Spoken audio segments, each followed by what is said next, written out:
of last year, I sat down and watched The Walking Dead for the first time. I know, I'm really behind the times.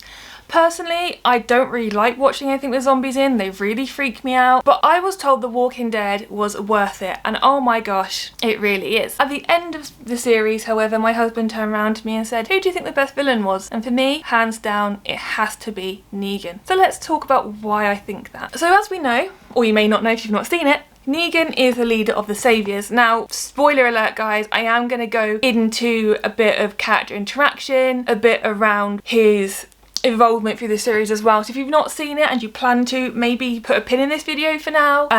But if you have seen it, I'll be really interested to know what you think. So what sets Negan apart from other villains is his charm and his charisma. He has a magnetic personality. He uses humour, confidence and wit to control everyone around him. He has a combination of charm and brutality, and it makes him super unpredictable and engaging. You just don't know what he's gonna do next, and the things that he does do are shocking. So you can't say that he isn't a villain, but he is so multi-layered. He has a code of conduct, and he views himself as someone who's just simply trying to survive in what is an already broken world. He challenges my perception of good versus evil because of this conduct that he has, but because of the actions that he takes. Is he doing it for the greater good?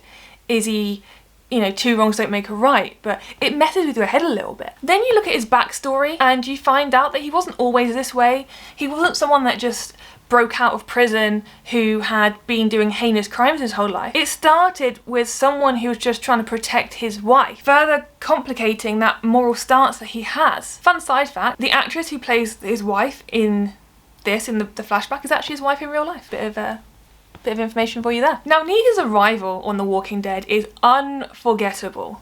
No villain on this show made an entrance quite the same. So he has Lucille. Lucille's not a person. Lucille is a baseball bat surrounded with barbed wire. And when he kills Abraham and Glenn, I mean, wow, brutal doesn't even start to cover those episodes and those scenes. It's moments like that that you start to see what he's capable of.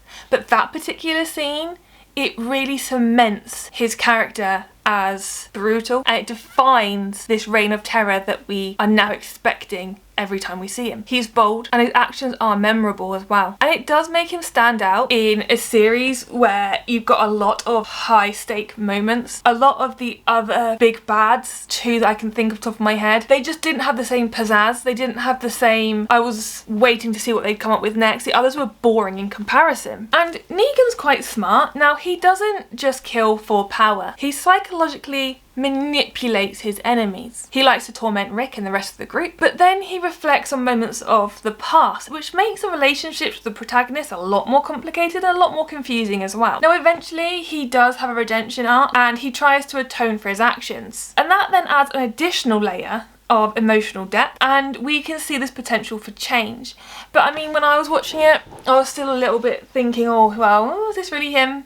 Is this really how it's going to be now? Or are we expecting something more, like another change in him, and we're going to get the old Negan again? He does have complex relationships. For instance, he likes to torment Rick. He takes a liking to Judith and Carl as well. He has bonds with surprising characters like Simon, who always looked like Trevor from GTA to me. And he has moments of mentoring. And occasionally he shows respect to his other characters. So at this point, the line between him being a villain and him being just seriously complicated is blurred. But his role isn't just to be a temporary antagonist. Now, he does evolve over those series, as I've mentioned. So he goes from a sadistic leader, someone who, like I said, carries around a baseball bat and kills people with it, to someone who eventually tries to seek redemption. And you could argue that he isn't a villain for the sake of being a villain, you know, what else is there to do, let's be a villain, but it's something that he's been forced to become. So he's definitely evolved from when you definitely see his backstory all the way through to the end of the series, and you see how he's evolved and how he was turned into what he was, and then how he was able to come out of it as well. His redemption story is, for me, the best one in the whole show. And it is definitely one of the more dynamic arcs, for sure. But I think it's safe to say that the multi-layered Negan is the best villain, as I've mentioned. He's unforgettable, he's completely compelling, 100% compelling. But then you look at his salvation, the way that he's tried to come back from it. And I think the one thing you can say is he's always Negan. Even when he is doing good, you can still see that little spark of Negan in there, that old Negan, where you just don't quite know what he's going to do. And for me, that makes him the best. And actually, the seasons where he's in it, especially when he's in his villain era, are the best ones for me. They're the most exciting. You just don't know what's going to happen. You don't know what he's going to do next. And then also during that time, we get a lot more characters in, which I love as well. But I'll save that for another video. But that's it for today, guys. Like the video if you like the video. It helps me out a lot. Please subscribe as well. I've got so much coming up this year. I don't want you guys to miss out. And until next time, you take care.